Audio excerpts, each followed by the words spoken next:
Nou, wij als KPA en het OM organiseren een wapeninleveractie.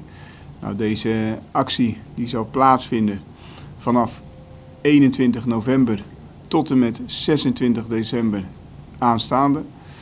En bij deze actie roepen wij een ieder op om straffeloos en anoniem op de 2 verschillende locaties, de politiebureaus hier in Santa Cruz en het politiebureau in San Nicolaas en Oranjestad, om daar uw wapens van de hand te doen. Zijn er vragen van u uit? Natuurlijk, meneer Van Arnhem, het gebruik van beveiligingscamera's vlak bij de container in San Nicolaas waren er zo foto's gemaakt en vooral verspreid op de social media. Is het niet een beetje tegenstrijdig met de anonimiteit die misschien jullie willen aanbieden aan de mensen die de wapens gaan inleveren? Ja, ik snap uw vraag en ik begrijp ook een beetje de argwaan daartegen, maar ik kan u verzekeren en het OM zal dat zo benadrukken.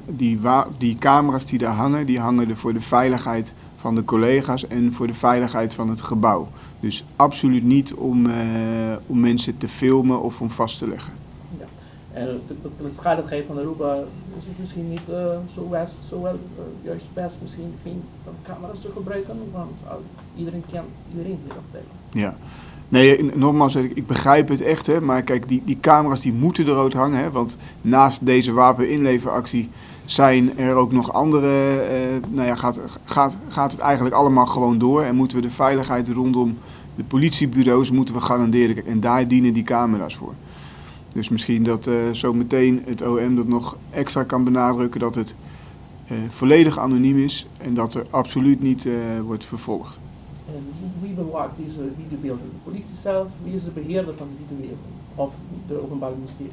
Nee, wij bewaren die beelden, maar we gaan er natuurlijk gezamenlijk in optrekken. Maar wij zijn zelf beheerder van de beelden.